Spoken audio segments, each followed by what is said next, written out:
상주시 산골의 청계마을. 이 마을 어귀엔 작고 허름한 사당이 하나 있다. 후백제의 왕 견훤의 사당이다. 후 삼국시기 왕건의 최대 라이벌이었던 견훤. 그는 한때 삼국의 최강자로 떠올랐다. 그러나 견훤은 스스로 자신의 나라를 버리고 왕건에게 투항해 몰락의 길을 걷게 됐다.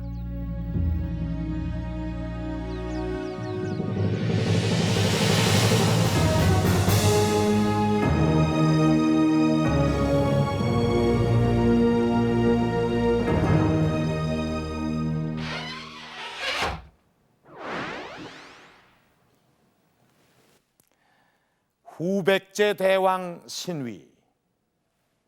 후백제 대왕이라면 견훤을 말하는 것이 분명합니다. 이 40년 넘게 한나라의 왕으로 군림했던 이 견훤의 사당치고는 너무 적군요. 이 견훤은 지금까지도 불명예스러운 왕으로 낙인 찍혀왔습니다. 자, 지금 보시는 것은 삼국사기의 저자 김부식이 내린 견훤에 대한 평가입니다. 견훤은 신라의 백성으로 일어나 이 불측한 마음을 품어 나라의 위기를 틈타 도성과 고을을 침략하였다.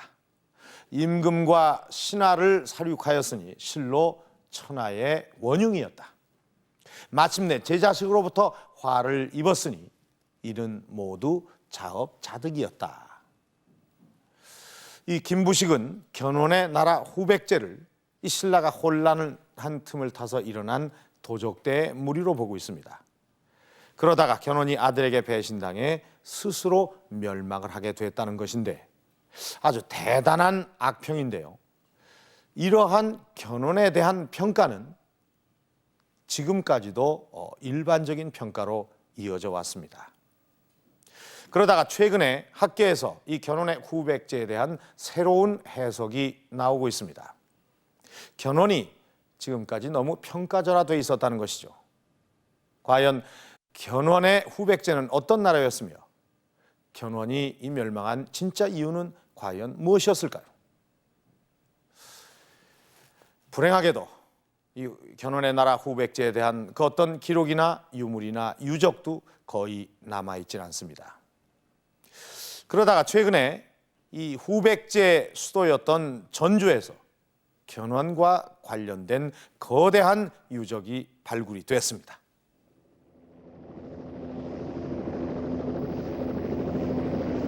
(36년) 동안 후백제의 도읍지였던 전주.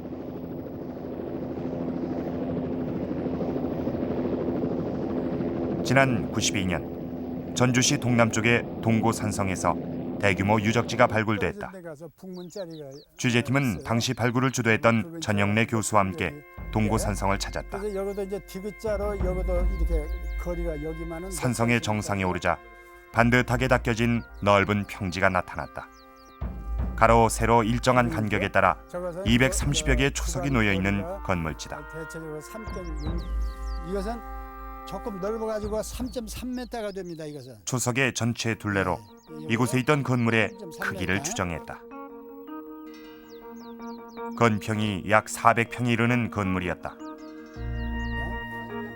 과연 이 건물은 무엇이었을까?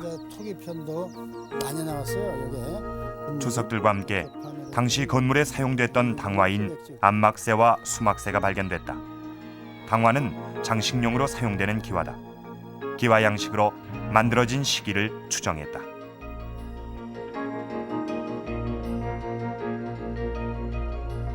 그래서 이와 같이 주변에다가 연주문을 두르고 가운데 자방을 두고 하는 이런 형식은 우선 경주의 안압지나 혹은 불국사, 사천왕사 이런 데서 나온 것과 계통이 같습니다. 이게 수막새 문양은 통일신라 시대에 유행했던 양식이다. 건물 역시 통일신라 시대로 추정할 수 있다. 당시 일반 건물에 이런 고급 기와를 사용하는 것은 엄격하게 제한됐다.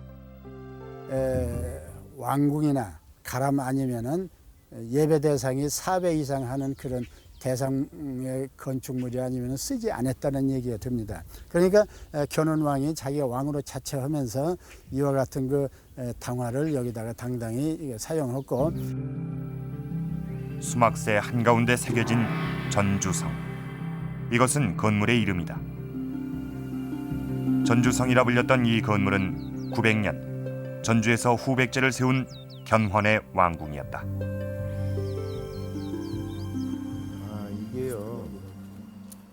이게 정면으로 봤을 취재팀은 때 이게 전주성에 대한 22 영상 복원을 시도했다. 긴 건물입니다.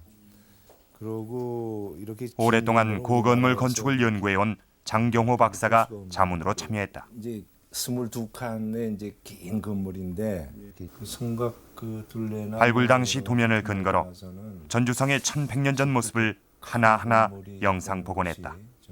먼저 단면도에 따라 주 기둥이 올려졌다.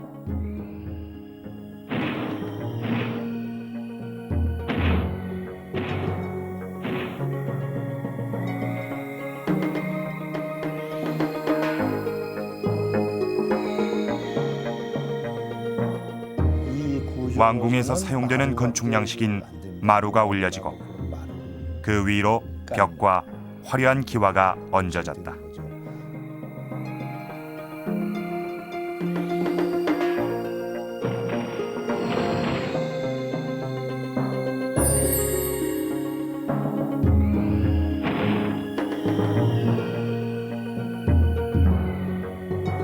채양을 쓰는 거는 되게 그 중요한 건물, 예를 들면 황룡사의 금당 있지 않습니까? 그런 거는 채양 칸을 뒀어요. 그래서 마지막으로 차양 칸이 둘러졌다.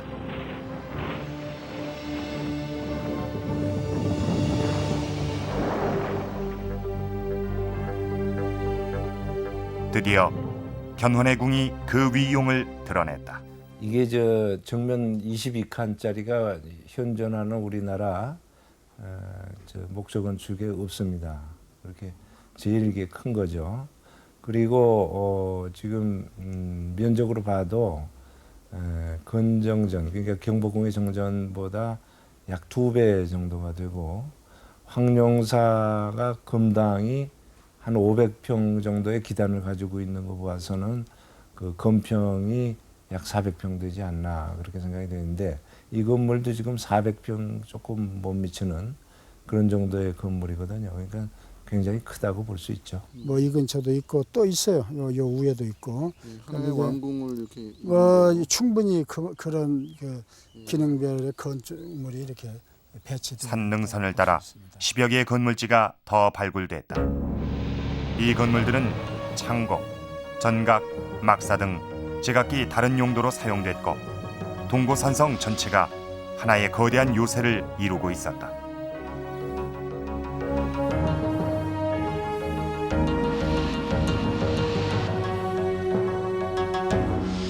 서쪽을 이렇게 향하고, 저 밑에가 이제 수구인데, 동고산성에서 수구에서는 한눈에 굽어보이는 시간이 전주 시내. 바로 트이는 그런 전영래 조망이 교수는 있고, 지금 견훤의 나무가 도성이 있지만은 이곳에서 옛날에는 평지인 전주 여기서 시내까지 바라보면 이어졌을 것이라고 했다. 장항에 있는 그 굴뚝까지 뵀다고 그래요.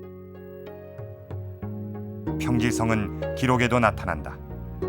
조선시대 지리지 동국여지 승남엔 견훤이 쌓았다는 고토성이 언급돼 있다.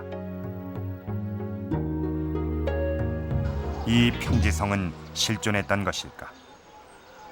조선시대 세워진 전주 부성은 동고산성에서 가까운 거리에 있다. 취재팀은 전주 부성에서부터 동국여지 승남에 나온 고토성의 위치를 추적해 나갔다. 관련됐을 가능성이 좀 있는 것 같습니다. 이 풍남문은 1768년도에 만들어졌습니다만은 신증 동국 여지 승남에 보면은 이 전주 부성의 북쪽 오리되는 지점, 아마 이쪽 방향이 되겠죠. 그럼 북쪽 오리되는 지점에 견훤이 쌓은 성 고토성이 있다고 되어 있습니다. 이 고토성은 아마도 이 전주 도성에서 지도상에서 핵심적인 역할을 고토성의 했던 위치를 성이라고 추정했다. 생각되고, 동남쪽으로 떨어진 곳에 동고산성이 자리 잡고 있고, 이 전주 부성에서 북쪽으로 오리 떨어진 곳에 그 전주 부성 북쪽 오리면 풍남문에서 북쪽으로 2km 떨어진 지점을 말한다. 그 위치는 현재 전주고등학교 뒤편으로 빽빽히 집들이 들어서 있다. 과연 이곳에 견훤의 성이 있었을까? 이 지역은 오래전부터 견훤의 궁궐터란 이야기가 전해지고 있었지만 고 토성에 대한 언급은 없었다. 취재팀은 지역 주민의 안내로 새로운 단서를 찾았다. 30년 전 집을 재건축하면서 옛 건물의 주춧돌을 발견했다는 것이었다. 집주인이 보여준 돌들은 얼른 보기에도 누가 다듬어 놓은 것처럼 평평했다. 일제시대까지 이 동네 일대에는 이런 초석들이 만여 개가 있었다고 한다. 집단 거주지가 형성됐을 가능성이 있다. 이 큰 놈은 이제 쓰려고 내놓고 이제 작은 놈은 이제 땅에다 이렇게 돌 묻어놨죠. 예, 이 동네에 이런 돌들이 많이 있었습니까? 뭐 거시는 한 만여 개 있다고 그런 말 하시더라고요. 아, 이 동네에요? 예, 예. 예. 내가 저쪽 그 돌하고 이게 몇 개만 지금 꺼놓고 땅속에 아마 많이 있어요 지금요. 파보면 지금 땅속에. 네, 이 도로 보면은 지금 여기 초석의 크기를 측정해 당시 건물의 규모를 추정했다. 지금 남아 있는 게 한 50cm 정도 되는데요. 한 절반 정도라고 한다면은 원래 한 100cm가 넘는. 이게 잘려진 겁니까? 그렇죠. 굉장히 큰 이것도 주춧돌입니다. 근데 지금 여기에 보시면은 붉게 이렇게 그 돌아가는 부분이 보이죠? 네, 이건 아마도 기둥이 불타서 이렇게 그 색깔이 변한 것 같습니다. 또 한 3cm가 조금 넘는 그런 기둥이 여기에 세워졌을 것 같습니다. 근데 바로 이 일대가 그 고토성에 해당되는 자리라고 그 생각이 됩니다.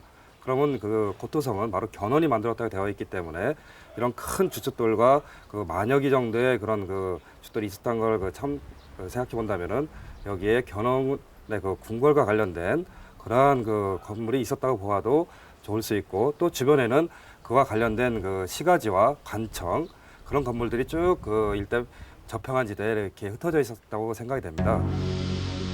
동고산이 바라보이는 이곳이 내성 역할을 했던 견훤의 평지성인 고토성이 있었다는 것을 추정할 수 있다.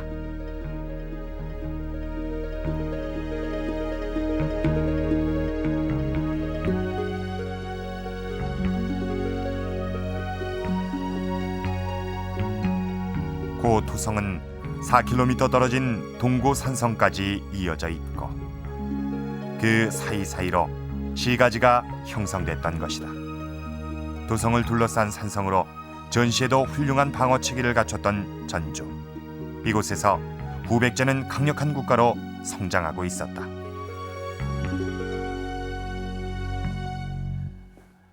지금 보시는 이것이 188칸이나 되는 이 견훤의 궁궐입니다. 이 견훤의 도성이 동고산성에서 시작해서 전주 시내까지 이르는 아주 엄청난 규모였으니까 이 거대한 궁도, 이 전체 견훤 도성의 일부분일 뿐이죠. 자, 지금 보시는 이것이 건물을 지을 때 사용한 이 수막새인데요. 전주성 어떻습니까? 이 선명한 이 글씨가 보이시죠? 견훤은 이렇게 왕궁에만 사용하는 이런 화려한 기와를 사용해서 자신이 한 나라의 군주임을 당당히 드러내고 있습니다. 이 전쟁이 계속되던 그 시기에 이렇게 엄청난 규모의 성을 지었다는 것은 참 놀라운 일입니다. 견훤이 이렇게 처음부터 힘을 발휘할 수 있었던 것은 민심을 끌어들이는 이 확실한 건국 이념이 있었기 때문입니다. 자, 지금 보시는 것은 삼국사기에 나오는 그런 기록입니다. 이제 어찌 완산의 도읍을 정하여 의자왕의 숙분을 풀지 않으리오 하면서 후백제의 왕을 자칭했다. 900년 완산에 도착한 견훤이 공표한 이야기입니다. 완산이라면 지금의 전주를 말합니다. 그러니까 이 백제의 마지막 왕인 의자왕을 계승하기 위해서 전주로 올 수밖에 없었다는 이야기인데, 그런데 여기서 한 가지 주목해야 할 점이 있습니다. 왜 하필 전주를 선택했을까요? 백제를 부흥시키겠다면 백제의 수도였던 공주나 부여가 더 나았을 텐데 혹시 자신의 출생지와 무슨 연관이 있는 것은 아닐까요? 자, 삼국사기의 기록을 한번 더 보시겠습니다. 견훤은 상주 가은현 사람이다. 삼국사기의 기록에는 상주 가은현 사람이라고 나와 있습니다. 상주 가은현이라면 지금의 경북 문경 지방을 말합니다. 전주와는 아주 먼 것이죠. 그렇다면 출생지와 전주는 아무런 연관이 없는 것 같습니다. 자, 견훤이 어떻게 해서 전주에 기반을 잡고 후백제를 세웠는지 그의 행적을 추적해 보도록 하겠습니다. 견훤이 출생했다는 문경시 가은읍. 이곳엔 후백제 왕 견훤이 태어난 곳이라 해서 궁터로 불리는 마을이 있다. 그러니까 이제 신신의 그 딸 이곳에서 견훤 출생 관련 설화를 들었다. 이리 들어가 전에 그 영초거래 하는데 그게 그 큰 굴이 있는데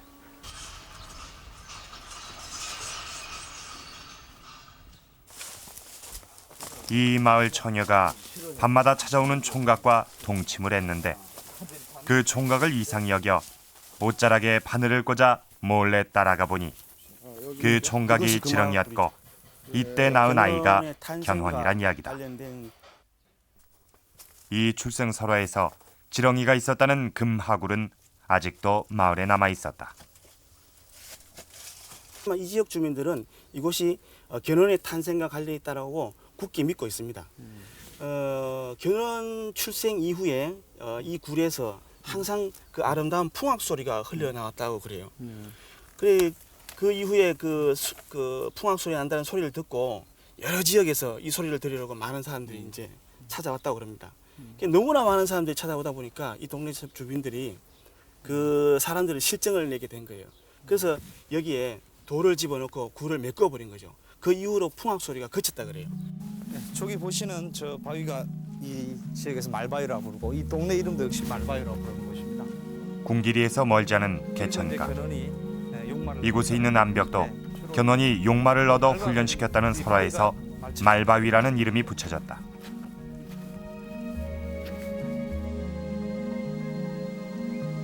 말바위나 금하굴 외에도 이 지역엔 견훤 설화를 간직한 수많은 유적지들이 있다. 견훤의 출생과 관련한 금하굴이 있는 아차마을, 그리고 견훤과 왕건이 싸웠다는 견훤산성 성제산.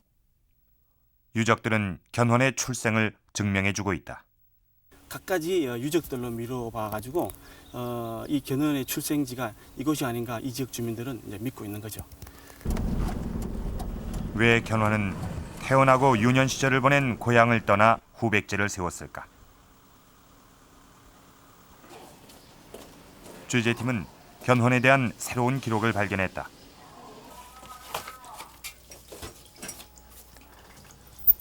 견훤을 시조로 하는 완산 견씨 집안에는 견훤의 뿌리에 대해 대대로 전승되는 이야기가 전해진다. 이분이 견씨고 완산 견씨의 족보에 따르면 견훤의 아버지 아자개가 백제의 마지막 왕 의자왕의 후손이란 것이다. 아자개 조상께서는 백제의 마지막 왕인 의자왕의 태자 융씨의 8대 손으로서 우리 가성으로서 내려와 있습니다. 이렇게. 그래서 부여시로 알고 있습니다. 이것이 사실이라면 견훤은 백제 왕가의 혈통이 된다. 가성으로서 알고 있습니다. 부여시로. 과연 견훤은 멸망한 백제의 후손일까? 오랫동안 견훤에 대한 연구를 해온 이도학 교수는 완산견 씨의 전승과 관련된 또 다른 설화를 전했다. 그 경상북도 문경시 가은읍의 아차마을에 전해지고 있는 전설에 따르면 이런 이야기가 있습니다. 백제가 멸망하고 나서 힘께 나섰던 유력한 그 가문들이 풍비박산에 대해서 이제 흩어졌다는 것이죠. 그 가운데 이제 한 패가 상단 오진 바로 문경시 가은읍의 아차마을로 이제 흘러 들어왔다는 것이죠. 바로 그 후손이 바로 이제 진원이 되기 때문에 진원은 이제 백제의 유민이 되고 또 백제 사람이라고 하는 어떤 자기 자신에 대한 어떤 정체성이랄까 이런 것을 일찍부터 이제 확고하게 견지하고 있었기 때문에 신라 땅에서 태어나긴 했지만 백제 땅에서 이제 백제를 부활시킬 수 있었고 또 그것이 호응을 얻을 수 있지 않았겠는가. 완산 견씨 집안에는 견훤의 성이 진씨로 발음될 수 있다는 이야기가 전해진다. 견훤이 맞습니다. 옥편에 보면 이제 질그릇 견, 질그릇 진, 견하고 진이라고 하는 두 개의 이제 음가가 다 나와 있습니다. 진허이라고 하는 것은 바로 지령이를 가리키는 것입니다. 바로 이제 지령의 아들로서 출생했다는 그런 출생설화 속에서 진혼이라고 하는 이름이 나오게 됐다라고 이제 봐야만 되겠습니다. 경주에서 신라의 관군이 된 견훤은 해적을 소탕하기 위해 서남 해안 지역에 파견이 된다. 그곳에서 능력을 인정받아 젊은 나이에 군사 지휘권을 갖는 자리에 오른다.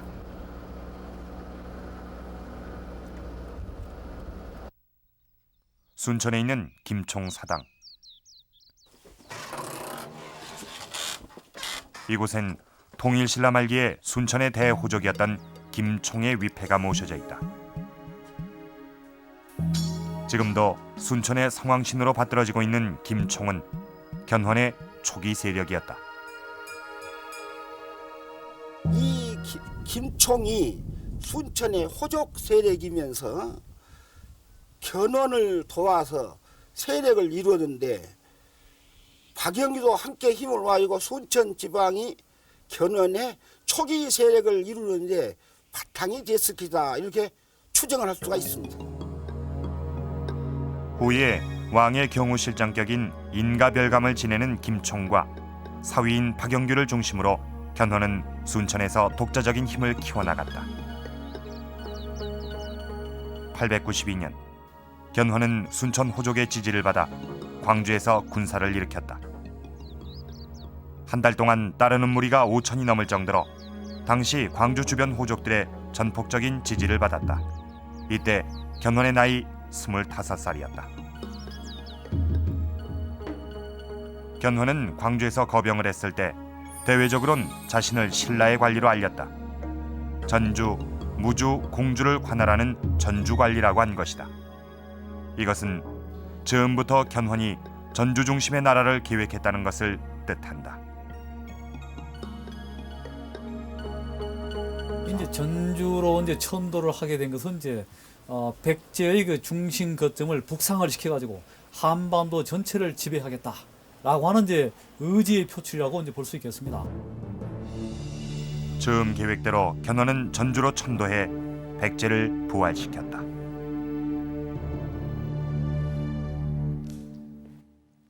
견훤이 900년에 전주로 천도하고 1년 후에 이 궁예도 송악에서 고구려를 계승하는 그런 나라를 세웠습니다. 다시 삼국시대가 된 거죠. 이 노쇠했지만 무시할 수 없는 전통을 가지고 있는 이 신라와 강력하게 부상하고 있는 이 두 개의 신흥 국가와의 대치구도.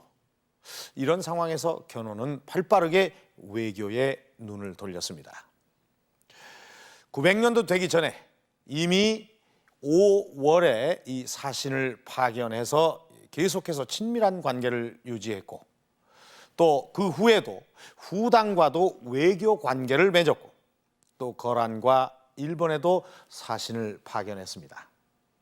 자, 견훤이 이렇게 외교에 눈을 돌리게 된 것은 대외적으로 인정을 받아서 이 한반도에서 우월한 위치를 굳히겠다는 그런 전략이었습니다. 자, 일본의 역사서에는 이 후백제를 아주 강한 나라로 기록을 하고 있습니다. 이 책은 고대 일본의 불교 관계를 기록한 이 부상약기란 책입니다. 이 책에 보면 929년 3월 25일 이 후백제를 다녀온 대마도 사절단의 보고 내용이 적혀 있습니다. 한번 보겠습니다. 이 전주왕 견훤이 수십 주를 격파해서 스스로를 대왕이라 칭하고 있다.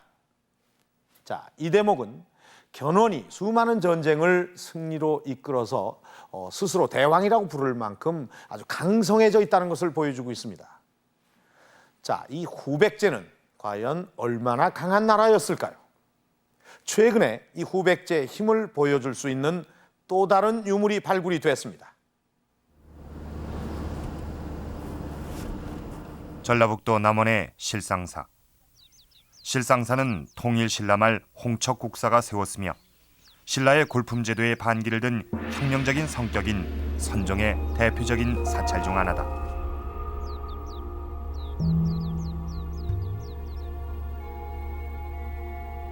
실상사에서 좀 더 안쪽으로 들어가면 예전의 암자로 쓰이던 조개암 터가 나타난다.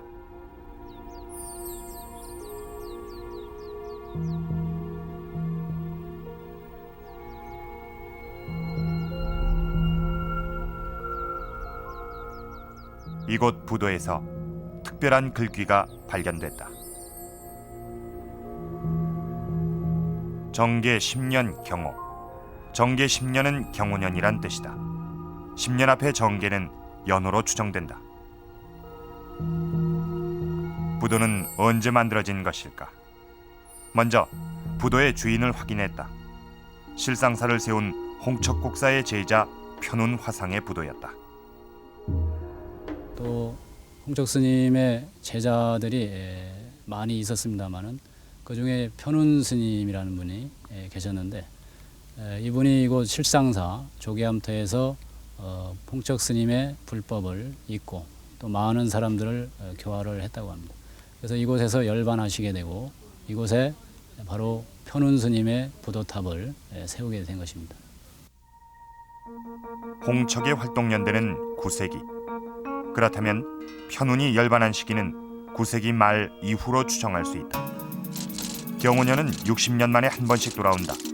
9세기 말에서 10세기 초의 경호년은 910년 한 번뿐이다. 따라서 정계 10년은 910년이 된다. 910년 후백제의 영역 남원에서 사용된 연호 정계. 정계는 견훤이 공포한 것이다. 예, 우리나라 역사에서 이제 독자적인 연호를 사용했던 때가 고구려라든지 또는 이제 고3국기 이제 신라가 되겠습니다. 바로 이제 자주성이랄까 대외적인 어떤 자부심 이런 것이 이제 천명되고 있는 것이 자주적인 연호의 사용이 되겠습니다. 이러한 맥락에서 이제 후백제 진원 임금이 정계라고 하는 이제 독자적인 연호를 사용했다고 하는 것은 백제 중심의 세계관이랄까 천화관 이것이 이제 정립됐다는 것을 말해주고 있는 것입니다. 군사력을 바탕으로 강력한 국가를 구상해 나갔던 견훤은 927년 11월 신라의 수도 경주를 공격했다. 보석사에서 경희왕은 견훤에게 자진을 강요당하는 비참한 추후를 맞았다. 그 후 견훤은 또 다른 왕족인 김부를 경순왕으로 옹립하고 경주를 떠났다. 당시 신라의 수도 경주를 침입하여 경희왕을 제거할 정도로 힘을 가졌던 견훤은 왜 신라를 정복하지 않았을까? 진원의 입장에서 볼 때 이제 신라를 붕괴시키는 것은 마음만 먹으면 얼마든지 가능했던 것입니다. 그러나 이제 신라는 약체 국가로서 명맥만 유지하고 있었습니다만, 그러나 이제 천년이라고 하는 장구한 내력과 역사를 가지고 있는 국가가 됩니다. 바로 썩어도 준치란 말이 있듯이 이 나라는 권위가 있는 나라입니다. 진원의 최대의 라이벌은 왕건이 되는 것이기 때문에 왕건 정권을 이제 흡수 통합한 연후에 평화적인 선양의 형식을 빌어가지고 이제 통일신라로부터 이제 왕통을 교체받으려고 하는 그런 생각을 가지고 있었습니다. 당시 공산으로 불렸던 대구 팔공산. 경주를 침략하고 돌아오는 길에 견훤은 이곳에서 왕건의 군대와 맞부딪힌다. 신라의 구원 요청을 받고 출병한 왕건과 대구 공산에서 조우한 것이다. 당시 견훤과 왕건의 격전지였던 살래. 살래란 지명은 당시 치열했던 전쟁 상황을 보여준다. 신라 경주가 그 후백제 견훤에 의해서 함락이 되고 나서 처음부터 견훤의 기세에 밀리던 왕건의 군대는 이곳에서 구원병을 지원받고 다시 격전을 치렀다. 밀려오게 됩니다. 그래서 여기서 그 양군이 대치를 하게 되는데, 그래서 때마침 여기에서 그 신순겸, 김낙 두 고려 장군이 이끄는 구원병과 합세를 하게 되죠. 그래서 고려군과 후백제군이 이 살래를 중심으로 해서 양군이 쏜 화살이 내를 이루었다 해서 그 살래 이런 명칭이 생기게 된 거죠.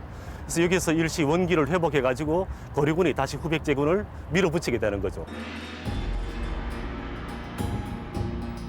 전열을 가다듬은 왕건은 치열한 접전을 계속하며 북상했고 파군제에 이르러 견훤과 마지막 격전을 벌인다. 왕건의 군사가 대파당했다고 해서 생긴 이름 파군제. 이곳에서 왕건의 군대는 몰살당했다. 파군제에서 멀지 않은 곳에 왕건의 오른팔 신순겸 장군의 사당 표총사가 있다. 공산 전투의 최대의 격전지였고 고려군이 대패하게 된 그러한 장소이죠. 신순겸은 고려군이 대패한 파군제 전투에서 전사했다. 신순겸은 전사 후에도 고려 왕조의 각별한 대우를 받았다. 그의 희생으로 왕건이 목숨을 건질 수 있었기 때문이다. 신순겸 장군이 왕건을 구하기 위해서 왕건의 그 왕의 복장과 신순겸 장군의 복장을 받고 있고서 자기적으로 후백제 군을 유도해서 자기는 전사를 하고 왕건은 필마 단기로서 이렇게 그나마 생명을 부지해서 이렇게 도망갈 수 있게 된 것이죠. 왕건은 말 한 필에 의지해 홀로 산을 넘었다. 견훤군사의 삼엄한 경계를 피해 더 깊은 산중으로 들어갔고 공산의 막다른 불화까지 도망친다. 왕을 잃었다는 뜻의 실왕리엔 당시의 긴박함을 보여주는 일화가 전해진다.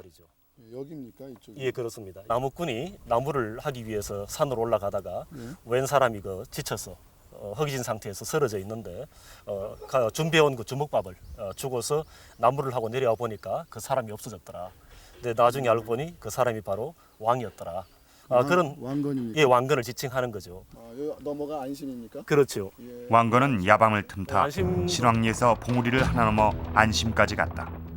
안심도 이곳에 와서야 왕건이 겨우 안심했다고 해서 붙여진 이름이다. 공산 곳곳의 지명들은 당시 왕건의 위기일발의 상황을 드러내고 있다. 공산 전투에서 후백제 견훤이 승리를 하게 되죠. 이후 경상도 지역에 대한 주도권은 후백제에 들어가게 됩니다. 고려와 후백제의 계속된 쟁패 과정에서 나타나지만은 경상도 지역은 고려와 후백제 입장에서는 그 향배가 후삼국 통일의 결정적인 변수였죠. 그래서 공산 전투를 계기로 해서 후백제는 경상도의 주도권을 장악하게 되었고 그를 기반으로 해서 북쪽으로 남쪽으로 영역을 넓혀갈 수 있었던 것이죠. 그 후 견훤은 929년까지 많은 전투에서 승전을 올렸고 건국 이래 가장 넓은 영역을 차지했다. 당시 후백제는 삼국 중 가장 강한 국가로 떠오르고 있었다.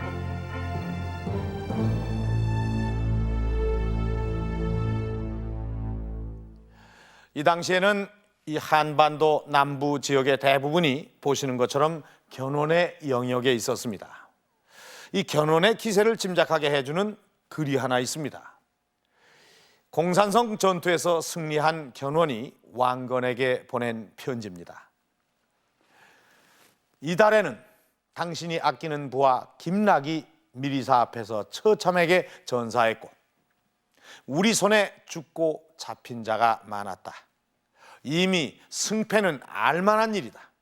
내가 진정 바라는 것은 평양성의 다락에 활을 걸고 폐강물을 말에게 먹이는 것이다. 여기서 말하는 이 폐강은 대동강을 얘기하는 것입니다.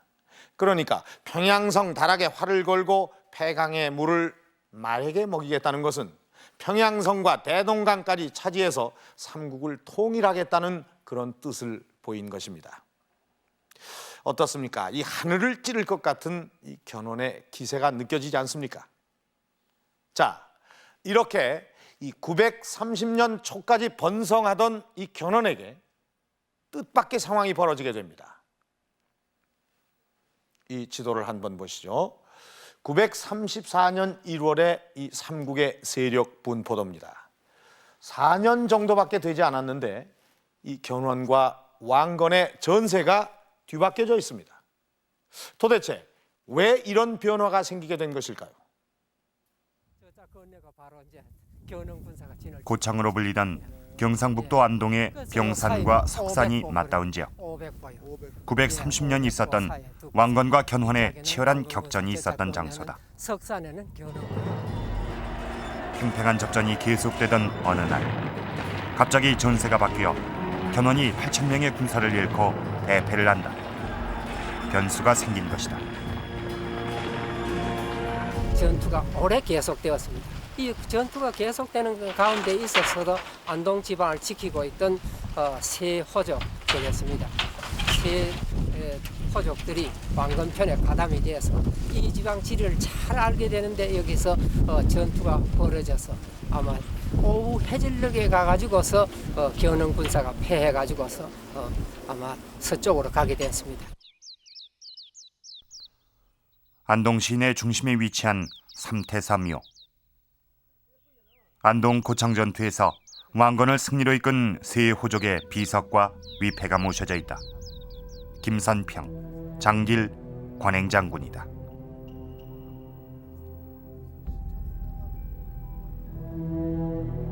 당시 왕건은 이들에게 대광태산한 벼슬을 내리고 안동 지역 전체의 세금을 면제해줬다. 위패를 모신 사당 뒤편엔 보물각이란 건물이 있다. 말 그대로 보물을 보관한 곳이다.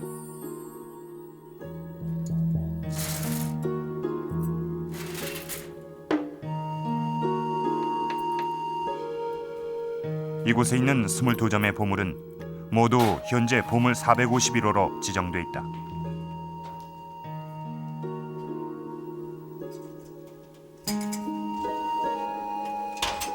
내부 금고가 열리고 고려 왕실에서 하사한 보물들이 모습을 드러냈다. 왕건이 직접 하사했다는 가죽 과대는 하나하나 정교하고 화려하게 장식돼 있다. 이것은 삼태사에 대해 왕건이 각별하게 생각했다는 것을 나타낸다. 그만큼 안동 고창전투 승패에 미친 삼태사의 영향은 결정적인 것이었다. 그런데 삼태사는 왜 왕건의 편을 들었던 것일까? 세 그룹의 큰 호족들이 왕건에게 이제 편을 들어주게 되는데, 그러한 이제 이유로서는 후백제 군대가 경주에 습격해서 이제 경영왕을 이제 살해한다든지 이런 것이 이제 경상도 지역의 그 신라계 호족들에게 나쁜 그 이제 영향을 미치게 됐던 것이죠. 이건 이제 왕건에게 이제 우리가 붙어야 되겠다, 후백제에 기대할 수는 없다라고 하는 이제 민심의 이제 어떤 흐름이라고 할까, 이런 것이 이제 안동 지역의 호족들에게 직접 영향을 미쳤다고 볼 수 있고요. 또 그들은 이제 안동 지역에서 전투가 벌어졌을 때 지형지세를 잘 알고 있었기 때문에 그러한 지형지세에 관한 정보랄까, 이런 것을 이제 왕건에게 제공해줬기 때문에 후백제 군대가 안동의 병산 전투라든지 이런 데서 이제 쉽게 허물어져 버리고 말았다라고 이제 볼 수가 있습니다. 안동 고창 전투 직후 삼국의 판세에 큰 변화가 일어난다. 경북 지역의 30개 군현과 강릉에서 울산에 이르는 110여 개 성의 호족들이 왕건 쪽으로 돌아선 것이다. 독립적인 자신의 영역을 보장받길 원했던 당시 호족들에게 강력한 군사력으로 정복 활동을 벌이던 견훤은 부담스러운 존재였다.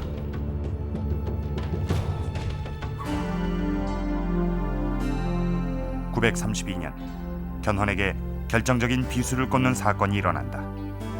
자신의 신복이었던 공직이 왕건에게 귀부를 한 것이다. 당시 공직과 그 아들의 대화를 보면 그가 자기 영역을 지키기 위해 견훤에게 등을 돌린 것을 알 수 있다. 공직의 예를 통해서 당시 호족들의 실상과 특징 같은 것을 잘 엿볼 수가 있습니다. 공직은 그 후백제 견훤의 오랜 그 신복이었는데도 불구하고 고창 전투에서 왕건이 대승을 하자 자신의 그 영역 그리고 백성들을 보장받기 위해서 왕건한테로 귀부를 했습니다.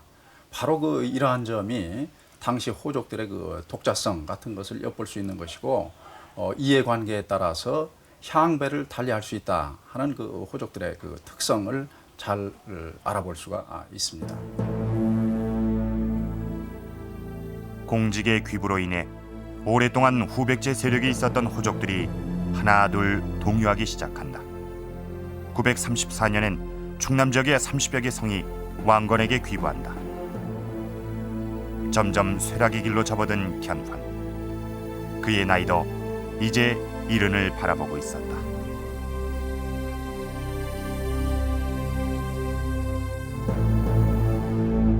나주의 완사천에 대해서 들어보셨습니까? 자, 여기에 있는 이 완사천은 나주시청 앞에 있는 우물을 이곳으로 옮겨 놓은 것입니다. 자, 이곳에는 이 지역 여인과 타 지역 남자와의 운명적인 만남에 대한 설화가 전해져 내려오고 있습니다. 이 완사천을 지나던 한 남자가 이 물을 깃던 여인에게 물을 좀 떠달라고 부탁을 했고, 여인네는 급히 마실 것을 걱정해서 이 버들잎을 띄워서 물을 건넸고, 둘은 그것이 인연이 돼서 부부의 연을 맺었다는 그런 이야기입니다.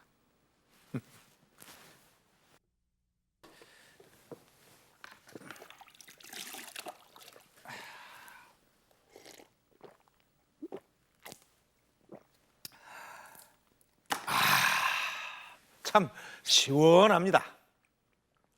자, 이 타 지역에서 왔던 남자가 누군지 아십니까? 그것은 바로 왕건입니다. 그리고 물을 깃던 그 여인은 고려의 두 번째 왕인 혜종의 어머니인 장화왕후 오씨입니다. 자, 이 오씨 집안은 이 나주 지역에 있어서 아주 대호적이었습니다. 왕건은 결혼을 통해서 이 오씨 집안과 결속이 된 거죠. 자, 이 왕건이 오씨 집안과 이 연결이 된 것은 이 궁의 부하로 있던 왕건이 나주로 군사를 이끌고 왔던 903년경의 일입니다. 그래서 나주는 왕건에게 있어서 아주 특별한 지역이었습니다.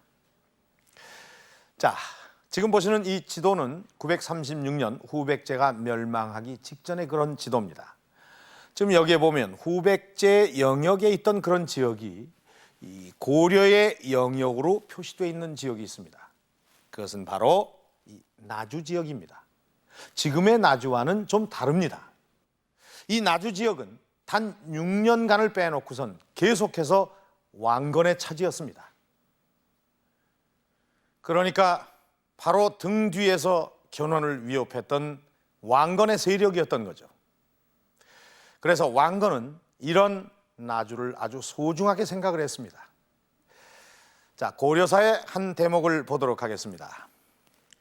태조가 수군을 이끌고 금성을 점령하니 주변 여러 섬의 이익이 모두 들어와 그 세력으로 마침내 삼안을 통일하였다. 여기서 이 금성은 바로 나주 지역을 말하는 겁니다. 자, 왕건이 이 여러 섬의 이익으로 삼국을 통일하였다. 이것은 바꾸어 말하면 견훤의 패망을 부르는 결정적인 열쇠이기도 합니다. 자, 그러면 여기서 말하는 여러 섬의 이익이란 과연 무엇을 말하는 것일까요? 후 삼국시기 나주 지역이었던 전라남도 해남군. 해남군의 화원반도 곳곳엔 청자 가마터의 흔적이 남아있다. 전부 지금 가마터 흔적들이거든요. 예. 그런데 뭐 이런 그릇들, 여기 해물이급인데 이게 10세기 초 정도 스타일입니다. 그럼 후삼국 시대, 후백제 예, 뭐 그러죠. 그때 시대 예. 시대입니까? 9세기 무렵 것은 여기 보시면은 이렇게 희미한 원이 보이죠. 이것은 고려 청자의 초기 이런 형태다. 스타일이고 완전한 중국식은 여기 되는 지금 여기에서 생산된 그 그릇의 형태를 보면은요, 거의가 중국 그 월주요 양식을 거의 그대로 많이 닮아 있습니다. 그런 것으로 봐서는 중국에서 직접 기술이 들어왔다든지 또는 그 사람들이 와서 기술 지도를 했다든지 또는 배웠다든지 하는 그런 경우로 생각이 됩니다. 중국 월주 지방의 청자에서 시작된 월주요 양식 청자는 당시 청자를 굽는 기술 중 가장 뛰어난 선진 기술이었다. 월주요는 유명한 고려 청자의 전신이기도 하다.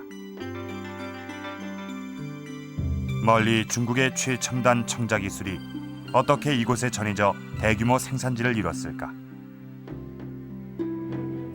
화원반도에서만 모두 60여 개의 청자 가마터가 발견됐다. 전국 청자 가마터의 약 80%가 이곳에 몰려 있다. 근데 그 당시에 있어서 이런 그 도자기는 국내 국외적으로 하나의 그 중요한 고부가 상품이라고 할 수 있겠습니다. 그래서 그 시대를 전후해 가지고 국제 도자기 무역선들이 서남해 지방에 굉장히 그 빈번하게 왕래를 했던 그런 흔적들이 바다의 해저 유물에서 우리가 확인되고 있는 것이죠. 가마터에서 작은 봉우리 하나만 넘으면 당포라는 바닷가 마을이 나온다. 이곳에 뚝방을 세우기 전까지 포구가 있었고 그곳으로 배가 들어왔다고 한다. 포구니까. 예. 근데 왜 당포라 그랬어요? 포구가 있으니까 당포라겠죠. 예. 그럼 지금 위치가 어느 정도 지금 위치가 저기 여기 정도 맞습니까 지금? 이 정도? 그렇죠. 여기가 대규모 도자기 생산 단지가 밀집되어 있는 바로 이러한 곳이라고 하는 점을 감안할 때 항구를 끼고 있었기 때문에 화원반도에 중국과 이어지는 대규모의 도자기 산지 형성이 가능했던 것이다. 생각이 듭니다. 저 건너편에 보이는 곳이 바로 목포입니다. 목포 앞바다로 흘러내리는 강이 바로 영산강이라고 하는 강이 있는데 영산강을 거슬러 올라가면은 그 중심지에 나주라고 하는 곳이 있어요. 그 나주의 그 호족 세력과 바로 이 바다 섬 지역에 그 분포하고 있었던 해상 세력이 만나는 현장이 바로 이 포구라고 할 수 있겠죠. 그래서 바로 이 당포라고 하는 포구는 당나라로 떠나는 그런 포구다라고 하는 그 의미답게 그 당시에 서남해 지방에 국제 무역이 이루어졌던 국제적인 항구였지 않았느냐 그렇게 생각해도 좋을 겁니다. 세 지역의 물줄기가 합쳐져 나가는 바닷길의 거점 당포. 무역을 통해 이곳으로 엄청난 부가 모여들었고 나주의 호족들은 강력한 독자 세력으로 성장해 나갔다. 바로 이러한 그 나주를 중심으로 한 서남의 해상 호족 세력들을 누가 확보하느냐, 누가 자기 편으로 끌어들이느냐 하는 문제는 대단히 중요한 문제였습니다. 나주 지역에 대한 쟁탈전은 후삼국 초기부터 시작됐다. 901년 견훤은 직접 군대를 이끌고 나주에 왔다. 그러나 지역 호족들의 저항으로 영산강 지역을 약탈만 했을 뿐 점령하는 데는 실패한다. 이 나주 지역은 아주 오래전부터 해상 세력으로서 서해안 일대의 여러 세력들과 연결이 돼 있었다고 볼 수가 있습니다. 그래서 당진에 있는 복지기업 내지 박수리 세력이라든가 또는 개성에 있었던 왕건 세력과 연결을 맺고 있었기 때문에 잠시 그 견훤의 영역에 속해 있었지만 언제든지 이제 왕건 쪽으로 갈 수 있는 요소 같은 것을 가지고 있었고 그렇기 때문에 이제 견훤이 그런 끼임새를 눈치채고 대하성 전투에서 패배한 이후에 나주 인근의 부락을 약탈하자 나주 세력은 향배를 확실하게 결정짓고 왕건 쪽으로 이제 넘어가게 되었다고 볼 수가 있습니다. 나주 세력이 왕건 쪽으로 기운 상황에서 903년 왕건은 수군을 거느리고 나주 지역의 10여 군현을 공략해 장악했다. 909년 견훤은 기습적으로 나주 지역을 공략한다. 목포에서 덕진포까지 전함을 배열하고 육지에도 진을 쳤다. 이에 왕건은 급히 수군을 이끌고 덕진포로 들어왔고 양국 군대의 대접전이 벌어졌다.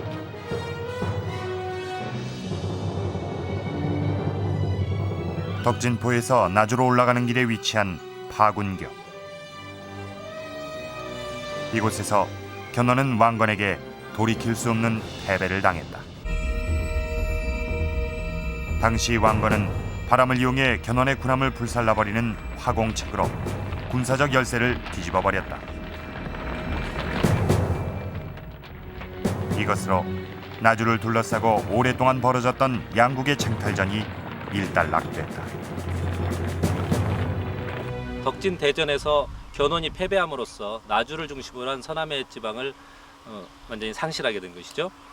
그 결과 왕건은 서남해 지방의 어떤 해양 세력을 확보함으로써 국내유적인 해양 네트워크를 장악을 하게 되고 그래서 굉장히 커다란 활동의 어떤 장이 넓어졌다고 그렇게 볼 수가 있겠죠.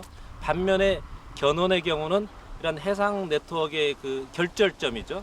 결절점을 상실함으로써 그 이후에 어떤 활동에 있어서 크게 위축되는, 크게 타격을 받는 그런 결과를 가져왔다.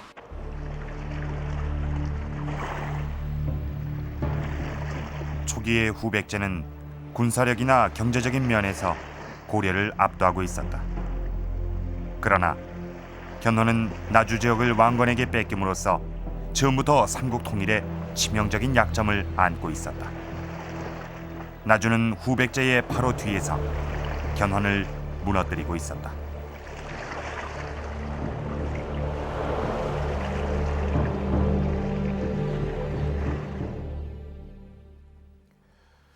이 녹청자 파편은 화원반도에서 가져온 것입니다. 이것은 이후에 고려 청자로 발전된 초기의 청자 형태입니다. 당시 이 서남 해안 지역을 중심으로 한 이 도자기 해상 교역은 아주 중요한 의미를 갖습니다. 당시 도자기는 최첨단 기술을 동원하는 이 고부가가치 상품이었기 때문에 이 도자기 교역은 곧 그 나라의 경제적인 힘이었습니다. 이쯤 되면은 이 해상 무역의 근거지인 나주를 잃은 견훤이 얼마나 타격을 받았을지 짐작이 갑니다. 해상 무역로도 뺏기고 호족들로부터 점점 등을 돌리는 상황에서 견훤에게는 결정적인 사건이 일어납니다. 자, 지금 제 뒤에 보이는 이곳은 견훤이 만들었다고 전해지는 바로 그런 석성입니다. 이곳을 지나서 올라가면은 견훤이 자주 예불을 드리러 갔다는 사찰 금산사가 나옵니다. 935년 어느 날 견훤은 새벽 예불을 드리러 이곳 금산사에 올랐고 아들 신검에 의해 유폐당합니다. 견훤의 유폐와 아들의 반란 사건, 거기에는 어떤 내막이 있었던 것일까요?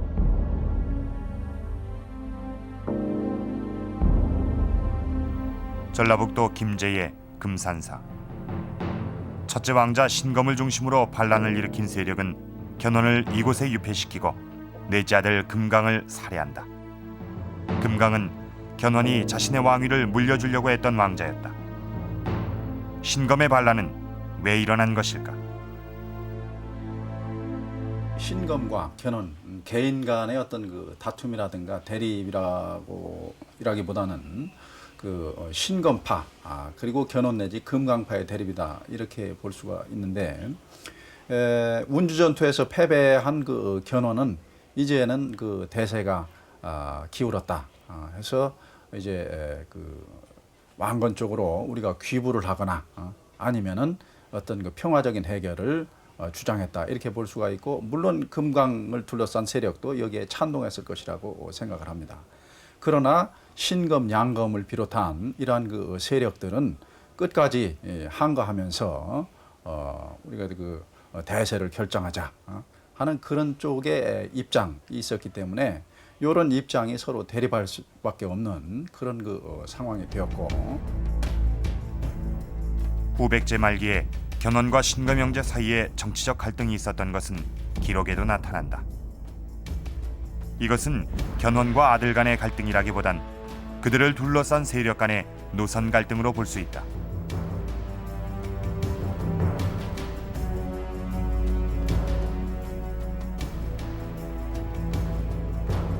신검 삼형제와 금강은 배다른 형제로 추정된다. 당시에 이들 왕자를 둘러싸고 정치 세력의 갈등이 형성됐던 것이다. 반란을 피해 귀부한 견훤은 왕건에게 후백제를 칠 것을 먼저 제안했다. 936년 후백제 최후의 전투가 있던 날 견훤은 칠순의 노구를 이끌고 자신의 아들인 신검 군대를 치러 전장에 직접 나섰다. 그렇게 후백제의 멸망을 지켜본 견훤은 자신도 며칠 후에 숨을 거둔다. 시대의 전성이긴 하겠습니다만은 이 생전에 견훤은 자기가 패망할 줄을 알고 패망하게 되면은 자기의 왕도였던 전주, 그 전주의 뒤산인 모악산을 바라볼 수 있는 곳에 묻어달라는 이러한 말을 남겼다고 합니다. 따라서 그 유언에 따라서 그러한 생시의 희망에 따라서 이곳에 무덤을 쓰게 되고 이 무덤에서 바라보면 지금도 모악산이 보인다는 그런 기록이 남아 있습니다. 전주의 뒤편이라도 먼 발치에서 지켜보길 바랬던 견훤. 후삼국의 통일을 꿈꾸던 견훤은 한을 품고 이곳에 묻혔다. 진호는 이제 지략이 많았던 사람이고 또 정치적인 안목이 뛰어났던 그런 인물이 되겠습니다. 그렇기 때문에 일개 이제 신라 군인 출신이었지만 한 나라를 창건하고 그리고 이제 백제의 땅에서 백제 유민들의 한을 풀어주고 또 국가를 부활시킬 수 있었던 그러한 이제 이상과 역량을 가지고 있었던 그런 걸출한 유인이었다라고 이제 봐야만 되겠습니다. 견훤 왕릉은 오랫동안 버려져 왔다가 작년에 겨우 학계의 공식 인정을 받았을 뿐이다. 1000년이 넘게 버려진 무덤처럼 후백제 대왕 견훤도 그렇게 잊혀져 왔다. 강력한 군사력을 기반으로 한때는 삼국 중에서 가장 강성했던 견훤은 아이러니하게도 같은 이유 때문에 점점 호족과 해상 세력에게 고립되어 갔습니다. 이렇게 국운이 기울어가는 상황에서 반란이 일어났고 늙은 왕 견훤은 어쩔 수 없이 스스로 몰락의 길을 선택했습니다. 892년 견훤이 처음 나라를 일으켰을 때 이 한반도에는 신라의 반기를 든 이 농민 반란이 끊이지 않았고 지방에는 도적대들이 활거하고 있었습니다. 이런 난세에 견훤은 민심을 수용하는 새로운 건국 이념을 세웠고 그가 세운 왕국은 반세기 동안이나 존재했으며 또 번성했습니다. 그러나 견훤은 결국 패자가 됐고 악인의 이미지로만 남았습니다. 거병을 하자마자 순식간에 수많은 사람들의 지지를 받으며 강력한 나라를 세웠다는 후백제 대왕 견훤. 이제 견훤에 대한 역사의 평가는 다시 새롭게 시작돼야 할 것입니다.